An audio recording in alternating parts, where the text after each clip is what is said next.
I never thought I'd be standing at my father's funeral alone while my husband was off gallivanting with his mistress. Just a few short years ago, life seemed perfect. Liam and I met through my father, who was his mentor at work. Dad always spoke highly of Liam, praising his intelligence and work ethic. When Liam asked me out, I was thrilled. Our courtship was a whirlwind of romantic dinners, long walks in the park, and endless conversations about our hopes and dreams. We married within a year, and my father couldn't have been happier. He loved Liam like a son and was overjoyed to see us build a life together. But then, everything changed. Dad was diagnosed with pancreatic cancer and given just 3 months to live. I was devastated, but I expected Liam to be my rock, to support me through this difficult time. Instead, he grew distant and cold. He started staying late at work, claiming he had important projects to finish. When I begged him to visit Dad with me, he always had an excuse. "I'm too busy," he'd say, his eyes glued to his phone as he typed out another text. I confided in my best friend Olivia about my marital problems. She listened patiently as I poured out my heart, tears streaming down my face. "I don't know what to do," I sobbed. "Liam is like a different person. He's so selfish and uncaring. It's like he doesn't even love me anymore." Olivia hugged me tightly. "I'm so sorry, Evelyn. You don't deserve this. Have you tried talking to him about how you feel?" I nodded miserably. "Every time I bring it up, he just shuts me down. He says I'm being too emotional, that I need to focus on my job and stop relying on him so much. He even had the nerve to complain about my salary as a teacher, saying I don't contribute enough to our household finances." Olivia's eyes flashed with anger. "That's awful, Evelyn.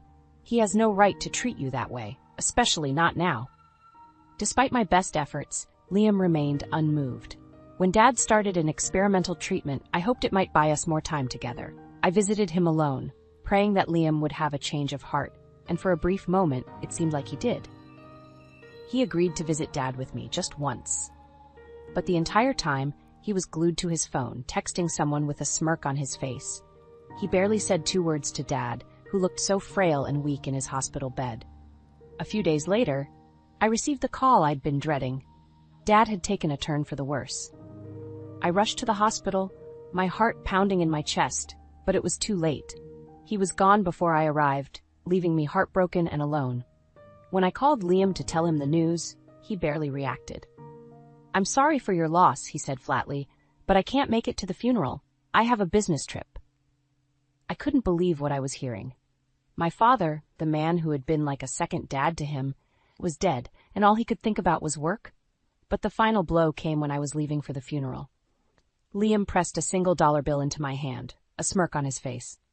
"For the funeral expenses," he said, before walking away. I stood there, stunned, the crumpled bill in my hand. In that moment, something inside me snapped. I knew I could never forgive him for this ultimate betrayal, and I knew that somehow, some way, I would make him pay. As I stood at my father's graveside, the weight of my grief was almost unbearable. The only thing that kept me standing was the burning anger I felt towards Liam. How could he abandon me like this, in my darkest hour? How could he be so callous, so unfeeling? I barely registered the condolences of the other mourners, their words washing over me like a distant tide. All I could think about was the way Liam had treated me, the way he had betrayed my father's memory. I clutched the $1 bill he had given me, my fingers trembling with rage. After the funeral, I returned home to an empty house. Liam was still away on his business trip, and I couldn't bear the thought of being alone with my thoughts. I called Olivia, my voice shaking as I asked her to come over. When she arrived, I collapsed into her arms, sobbing uncontrollably.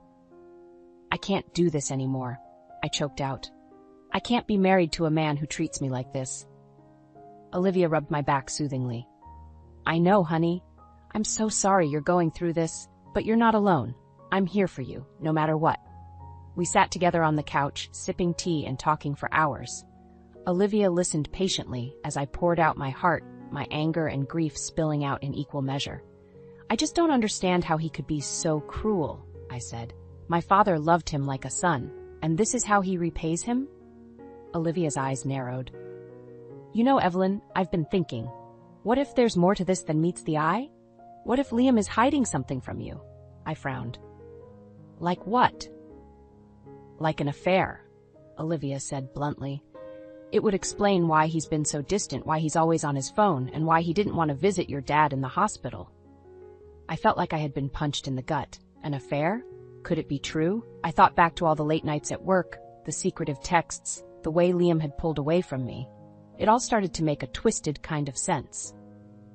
But how can I know for sure? I asked, my voice trembling. Olivia leaned forward, her eyes glinting with determination. We hire a private investigator. We find out the truth once and for all, and then we make him pay for what he's done to you. I hesitated for a moment, my mind reeling. Did I really want to go down this path? Did I want to stoop to Liam's level to seek revenge? But then I thought of my father, of the way Liam had betrayed him. And I knew that I had no choice. Okay, I said, my voice barely above a whisper. Let's do it. The next few weeks passed in a blur. Olivia and I met with the private investigator, a grizzled ex-cop named Jack. He listened to my story with a sympathetic ear, his eyes hardening as I described Liam's behavior. Don't worry, Mrs. Thompson, he said. We'll get to the bottom of this, and if your husband is cheating on you, we'll catch him red-handed. I tried to go about my life as normally as possible, but it was hard. Every time Liam walked through the door, I felt a surge of anger and betrayal. I couldn't look him in the eye, couldn't bear to be in the same room as him. And still, he seemed oblivious to my pain, lost in his own selfish world. 2 months after my father's funeral, Jack called me with the news I had been dreading. Mrs. Thompson, he said, his voice grave. We have evidence that your husband is having an affair with a coworker named Sophia. I'm sorry to be the one to tell you this, but I thought you should know. I felt like the ground had dropped out from under me. So it was true. Liam had betrayed me in the worst possible way. And now, I knew what I had to do. I had to make him pay for what he had done. I had to destroy him, just as he had destroyed me. The evidence of Liam's affair felt like a knife twisting in my gut. I couldn't eat, couldn't sleep, couldn't focus on anything but the betrayal that had shattered my world. I went through the motions of my daily life, teaching my classes and grading papers, but inside I was a wreck. Liam, on the other hand, seemed completely unfazed. He continued to stay late at work, to spend hours on his phone texting God knows who. When he was home, he was distant and irritable, snapping at me over the smallest things. One evening, as we sat in stony silence at the dinner table, Liam finally spoke. You know, Evelyn, I've been thinking, maybe it's time for you to quit your job and stay home full-time. It's not like you're contributing much to our finances anyway. I stared at him in disbelief. Excuse me, I'm a teacher, Liam. I'm shaping young minds, making a difference in the world, and in case you've forgotten, my salary helps pay our bills. Liam snorted. Please, you're barely making a dent. I'm the one bringing home the big bucks here, and frankly, I'm tired of coming home to a messy house and a wife who's too exhausted to take care of my needs. I felt my blood boil. Your needs? What about my needs, Liam? What about the fact that I'm grieving the loss of my father and you can't even be bothered to support me? What about the fact that you're cheating on me with some bimbo from work? Liam's eyes narrowed. What are you talking about? I laughed bitterly. Don't play dumb with me, Liam. I know all about your little fling with Sophia. I have proof. For a moment, Liam looked stunned. Then his face hardened. You've been spying on me? How dare you? How dare I shouted, rising to my feet. How dare you betray me like this? How dare you disrespect my father's memory and our marriage vows? You're a selfish, lying bastard, and I'm done with you. Liam stood up too, his face twisted with rage. You're done with me? Fine, but don't expect a penny from me in the divorce. I'll make sure you end up with nothing. I laughed again, a harsh, ugly sound. You think I care about your money, Liam? You think that's what this is about? I loved you, you son of a bitch. I trusted you, and you threw it all away for some cheap thrill. Liam grabbed his coat and stormed out of the house, slamming the door behind him. I sank back into my chair, my body shaking with anger and grief. I knew then that there was no going back. My marriage was over, and the man I had once loved was dead to me. The next day, I called Olivia and told her everything. She listened in silence, her face growing darker with each revelation. When I finished, she took my hand and squeezed it tightly. Evelyn, I'm so sorry. I can't imagine how much pain you must be in right now. But you're not alone in this. I'm here for you, and I'll support you every step of the way. I nodded, blinking back tears. I know, Liv, and I'm grateful for that. But I need more than just support right now. I need revenge. Olivia's eyes widened. Revenge? What do you mean? I took a deep breath, steeling myself for what I was about to say. I want to destroy Liam. Liv, I want to ruin his life just like he ruined mine. I want to take everything from him and leave him with nothing. Olivia was silent for a long moment. Then she nodded slowly. Okay, if that's what you need to do, then I'm with you. But we have to be smart about this, Evelyn. We can't just go off half-cocked. I nodded, a grim smile spreading across my face. Oh, don't worry. I have a plan, and by the time I'm done, Liam will wish he had never met me. The next few weeks were a blur of hospital visits and hushed conversations with doctors. Dad's experimental treatment had started, but it was taking a toll on his already weakened body. He was in constant pain, and the medication made him groggy and disoriented. I spent every spare moment by his bedside, holding his hand and trying to keep his spirits up. Liam, on the other hand, was nowhere to be seen. He always had an excuse for why he couldn't come to the hospital. A big project at work, a client meeting, a networking event. It was like he couldn't be bothered to support me or my father in our time of need. One evening, as I sat by Dad's bedside, I finally broached the subject with Liam over the phone. Dad's not doing well, I said, my voice trembling. The doctors say the treatment is his last hope. I really need you here with me, Liam. I can't do this alone. There was a long pause on the other end of the line. Then Liam sighed heavily. Evelyn, I'm sorry, but I can't just drop everything and come to the hospital every time you snap your fingers. I have responsibilities at work, and I can't afford to take time off right now. I felt like I had been slapped. Responsibilities? Liam, this is my father we're talking about, the man who mentored you, who treated you like a son, and you can't even be bothered to visit him on his deathbed. Liam's voice turned cold. Look, I'll try to stop by this weekend. Okay, but I can't make any promises. And frankly, Evelyn, I think you're being a bit dramatic about all this. Your father's a fighter. He'll pull through. I hung up the phone, my hands shaking with anger and disbelief. How could Liam be so callous, so unfeeling? Did he really care so little about me and my family? True to his word, Liam did stop by the hospital that weekend. But he might as well not have bothered. He spent the entire visit glued to his phone, texting and scrolling through emails. When I tried to engage him in conversation, he responded with monosyllabic grunts and shrugs. Dad, who was barely lucid, seemed to sense the tension between us. He reached out and grabbed Liam's hand, his grip surprisingly strong. Take care of my girl, Liam, he rasped, his eyes boring into my husband's. She's gonna need you more than ever now. Liam nodded, a tight smile on his face. Of course, Jack. You can count on me. But as soon as we left the hospital room, Liam's demeanor changed. He pulled his hand away from mine and stalked off down the hallway, his eyes fixed on his phone screen. I had to jog to keep up with him. Liam, wait, I called out. Can we talk about this? About us? Liam spun around, his face twisted with annoyance. There's nothing to talk about, Evelyn. I came to the hospital, just like you asked. What more do you want from me? I stared at him, my heart breaking into a million pieces. I want you to be here for me, Liam. I want you to support me, to love me, to be the husband you promised to be when we got married. Liam rolled his eyes. God, Evelyn, you're so needy. I can't be your emotional crutch every time something bad happens. I have my own life, my own needs. And right now, those needs don't include sitting around a hospital room watching your father die.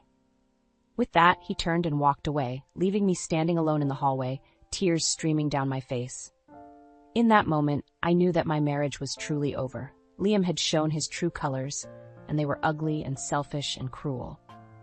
And I knew that I would never forgive him for abandoning me when I needed him most. The call came in the middle of the night, jolting me out of a restless sleep. It was the hospital, telling me that Dad had taken a turn for the worse, and that I needed to come right away. I stumbled out of bed, my heart pounding in my chest, and raced to the hospital as fast as I could. But I was too late. By the time I arrived, Dad was gone, his body still and lifeless on the hospital bed. I collapsed into the chair beside him, sobbing uncontrollably, my entire world shattered into a million pieces. I don't know how long I sat there, holding Dad's hand and crying until I had no tears left. At some point, a nurse came in and gently told me that I needed to leave, that they had to prepare Dad's body for the funeral home. I nodded numbly and stumbled out of the room, my legs barely able to support my weight. I called Liam on the way home, my voice thick with tears. "Dad's gone," I choked out. "He passed away before I could get to the hospital." There was a long pause on the other end of the line. Then Liam sighed heavily. "I'm sorry for your loss, Evelyn. But I told you, I have a business trip this weekend. I can't just cancel it at the last minute." I felt like I had been punched in the gut. "A business trip? Liam, my father just died. I need you here with me, not off schmoozing with clients." Liam's voice turned cold. "Evelyn, I have responsibilities at work. I can't just drop everything because your father passed away. You're going to have to handle this on your own." I couldn't believe what I was hearing. Handle it on my own? "Liam, I'm your wife. We're supposed to support each other through things like this. How can you be so heartless?" Liam sighed again, like I was being unreasonable. "Look, I'll try to make it back for the funeral, okay? But I can't promise anything. And frankly, Evelyn, I think you're overreacting. People die all the time. It's a part of life." I hung up the phone, my hands shaking with anger and disbelief. How could Liam be so callous, so unfeeling? Did he really care so little about me and my family? The day of the funeral arrived, and I woke up to an empty bed. Liam had already left for his business trip, leaving me to face the day alone. I dressed mechanically, my mind numb with grief, and drove to the funeral home in a daze. The service was a blur of tearful eulogies and somber hymns. I sat in the front row, my eyes fixed on Dad's casket, barely registering the words being spoken. Olivia sat beside me, holding my hand tightly, her presence the only thing keeping me from falling apart completely. After the service, I stood by the casket, accepting condolences from friends and family. Liam was nowhere to be seen, and I felt a fresh wave of anger and betrayal wash over me. How could he abandon me like this, on the worst day of my life? As I was leaving the funeral home, Liam's car pulled up beside me. He rolled down the window and held out a single dollar bill, a smirk on his face. "For the funeral expenses," he said, his voice dripping with sarcasm. I stared at him in disbelief, my grief giving way to pure, unadulterated rage. I snatched the dollar bill from his hand and crumpled it in my fist, my eyes blazing with fury. "You bastard," I hissed. "How dare you show your face here after everything you've done? How dare you disrespect my father's memory like this?" Liam's smirk only widened. "Oh, come on, Evelyn. It's just a joke. Lighten up a little." I shook my head, my voice trembling with anger. "No, Liam, this is the last straw. I'm done with you, and I'm done with this marriage. I want a divorce." Liam's face hardened. "Fine, but don't expect a penny from me, Evelyn. I'll make sure you end up with nothing." I laughed bitterly. "I don't want your money, Liam. I want my life back, and I'm going to get it one way or another." With that, I turned and walked away, the crumpled dollar bill still clenched in my fist. I knew that the road ahead would be hard, but I also knew that I was strong enough to survive it. And I knew that I would make Liam pay for what he had done, no matter what it took. The weeks after Dad's funeral passed in a haze of grief and anger. I went through the motions of my daily life, but inside I was a wreck, consumed by thoughts of Liam's betrayal and my own desire for revenge. I knew that I couldn't let him get away with what he had done, but I didn't know where to start. One evening, as Olivia and I sat on my couch, sipping wine and trying to make sense of everything that had happened, she turned to me with a serious expression on her face. "Evelyn, I've been thinking," she said. "If Liam is really having an affair, we need to find out the truth. We need to hire a private investigator." I stared at her, my heart pounding in my chest. "A private investigator? Liv, I don't know if I can afford that." Olivia shook her head. "Don't worry about the money, Evelyn. I'll help you pay for it. This is important. We need to know what Liam is up to so we can use it against him in the divorce." I hesitated for a moment, then nodded slowly. "Okay, let's do it." The next day, Olivia and I met with Jack, the private investigator she had found. He was a gruff, no-nonsense kind of guy, with a hard face and a piercing gaze. He listened carefully as I told him about Liam's behavior, about the late nights at work, and the secretive texts, and the way he had abandoned me at Dad's funeral. "I'll look into it," Jack said when I had finished. If your husband is cheating on you, Mrs. Thompson, I'll find out, and I'll get you the evidence you need to nail his ass to the wall. I felt a surge of hope and determination at his words.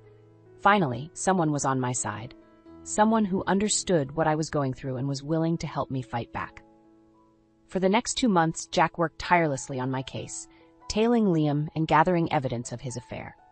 Every week, he would meet with me and Olivia, showing us photos and recordings of Liam and his mistress, a young woman named Sophia who worked at his company.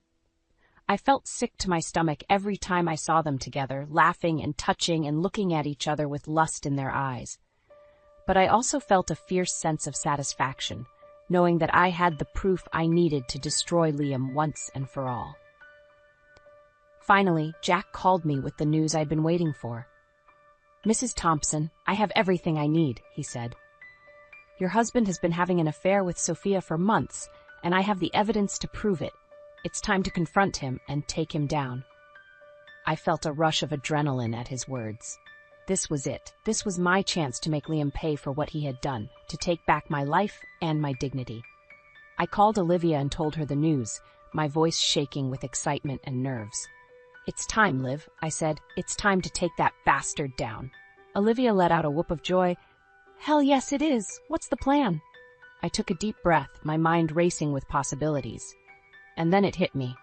Liam's company was holding their annual gala in 2 weeks, a black tie event where he was set to receive a major award for his work. It was the perfect opportunity to expose him in front of all his colleagues and clients, to humiliate him the way he had humiliated me. The gala, I said, my voice steady and determined.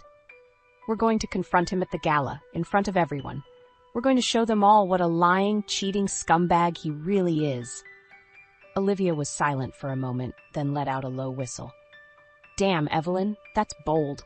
Are you sure you're ready for that? I nodded, my jaw set with resolve. I'm ready, Liv. I'm done letting Liam control my life. It's time to take back what's mine and make him pay for what he's done. And I'm going to do it in front of the whole damn world. The day of the gala arrived, and I woke up with a sense of calm determination. This was it. This was the moment I had been waiting for, the chance to finally make Liam pay for what he had done. I spent the morning going over the evidence with Jack and Olivia, making sure we had everything we needed to take Liam down. As I got ready for the event, I couldn't help but feel a sense of nervous excitement. I had bought a stunning red dress for the occasion, one that hugged my curves and made me feel powerful and confident. I did my hair and makeup with care, wanting to look my absolute best when I confronted Liam in front of everyone. When I arrived at the gala, I was struck by the opulence of the event. The ballroom was decorated with glittering chandeliers and elaborate floral arrangements, and the guests were all dressed to the nines in tuxedos and gowns. I scanned the room, looking for Liam, and spotted him near the stage, chatting and laughing with a group of his colleagues. I made my way over to him, my heart pounding in my chest. As I approached, Liam turned and saw me, his eyes widening in surprise. Evelyn, he said, his voice tight. What are you doing here? I smiled coldly. I'm here to support my husband, of course. Isn't that what a good wife does? Liam's face hardened. I thought I made it clear that I didn't want you here tonight. I shrugged. Too bad. I have every right to be here, Liam. After all, we're still married, aren't we? Just then, I saw Sophia approaching from across the room, a smug smile on her face. She was wearing a tight black dress that left little to the imagination, and I felt a surge of anger and disgust at the sight of her. Liam, darling, she purred, slipping her arm through his. Who's this? I stepped forward, my eyes blazing with fury. I'm his wife, you little slut, and I have something to say to both of you. Liam's face turned red with anger. Evelyn, don't you dare. But I cut him off, my voice ringing out loud and clear across the ballroom. Ladies and gentlemen, may I have your attention, please? I have an important announcement to make. The room fell silent, and all eyes turned to me. I took a deep breath, then held up the folder of evidence that Jack had given me. My husband, Liam Thompson, has been having an affair with his coworker, Sophia, for months. I have proof of their relationship, including photos, recordings, and witness statements. Liam has been lying to me, to his colleagues, and to his clients, and it's time for the truth to come out.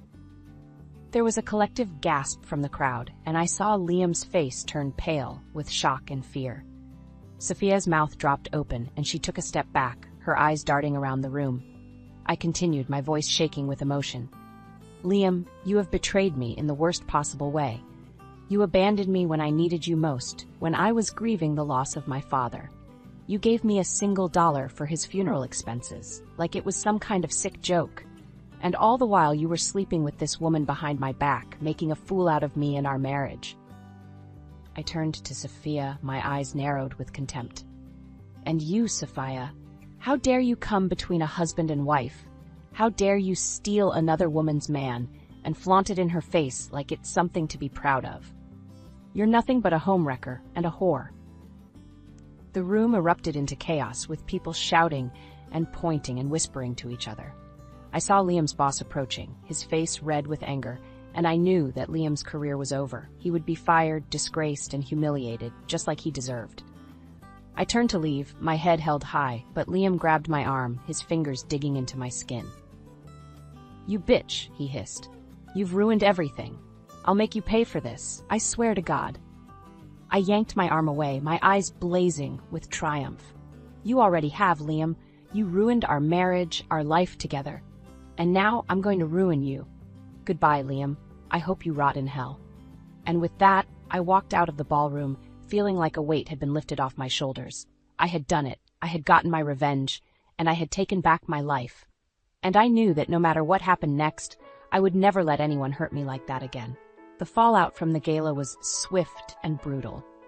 Liam was fired from his job the next day, his reputation in tatters. His clients abandoned him, his colleagues shunned him, and his once promising career was reduced to ashes. I watched from a distance as he spiraled into despair, drowning his sorrows in alcohol and self-pity. But I had no sympathy for him. He had brought this on himself, with his lies and his betrayals and his cruelty. He had destroyed our marriage, our life together, and he deserved to suffer the consequences. I filed for divorce the next week, citing irreconcilable differences. Liam didn't even bother to contest it, too broken and defeated to put up a fight. I hired the best divorce attorney in town, determined to get every penny I was entitled to. In the end, I walked away with a generous settlement, including the house, the car, and a sizable chunk of Liam's assets. He was left with nothing but his shame and his regrets, a shell of the man he had once been. I moved into a new apartment, determined to start fresh and put the past behind me. Olivia helped me decorate, filling the space with bright colors and cheerful art. We spent long hours talking and laughing, marveling at how far I had come and how much I had overcome. But even as I tried to move on, Liam couldn't let go. He started calling me late at night, drunk and rambling, begging me to take him back. He showed up at my apartment, pounding on the door and screaming my name until the neighbors called the police. He sent me long, rambling emails, filled with apologies and promises and pleas for forgiveness. I deleted them all without reading them. My heart hardened against him. I had given him everything, and he had thrown it all away. I had no room in my life for his lies and his manipulations anymore. One day, as I was leaving my apartment, I found Liam waiting for me on the street, his eyes bloodshot and his clothes rumpled. He stumbled towards me, his hands outstretched, his voice slurred with drink. "Evelyn," he mumbled. "Please, I'm sorry. I know I messed up, I know I hurt you, but I love you. I need you. Please give me another chance." I stared at him, my eyes cold and unforgiving. "You don't love me, Liam. You never did. You only loved yourself and what I could do for you. And now, you have nothing. No job, no money, no friends. You're pathetic." Liam's face crumpled and he fell to his knees, sobbing like a child. "Please, Evelyn. I'll do anything. I'll change. I'll be better. Just don't leave me alone." I shook my head, my voice firm and unyielding. "It's too late, Liam. You had your chance, and you blew it. I'm done with you. I'm moving on, and I'm never looking back." I stepped around him, my head held high, and walked away, leaving him crying on the sidewalk. I felt a sense of peace wash over me, a feeling of closure and resolution. I had faced my demons, and I had won. I was free. Months passed, and I settled into my new life. I focused on my job, my friends, and my own happiness. I started volunteering at a local women's shelter, helping other women who had been through similar struggles. I found a sense of purpose and fulfillment that I had never known before. And then, on the anniversary of my father's death, I visited his grave, a bouquet of flowers in my hand. I knelt down beside the headstone, my fingers tracing the letters of his name. "I did it, Dad," I whispered. "I got justice for you. I got justice for myself. And I'm gonna be okay. I'm gonna live my life to the fullest, just like you always wanted me to." I placed the flowers on the grave, then stood up, brushing the dirt from my knees. I took one last look at the headstone, then turned and walked away, my head held high, my heart full of hope and promise. I had survived the worst that life could throw at me, and I had come out stronger on the other side. And I knew that no matter what happened next, I would never let anyone break me again.